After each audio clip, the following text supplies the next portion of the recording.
Here is how to merge boards on Pinterest. So what you are going to do when you open Pinterest is go on the bottom right hand of the screen where your profile picture is and click on that. That'll take you to your boards.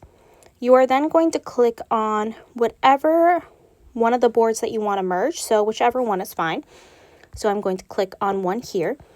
Once we are in that board, we are going to go to the upper right hand corner with the 3 dots. Click on that. And we are going to then click on merge.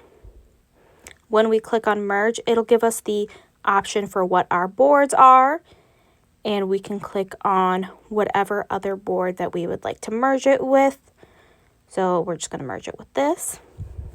When you merge these boards, all the pins in the one board will become a section in the other board. So we're going to click merge, and then from there, our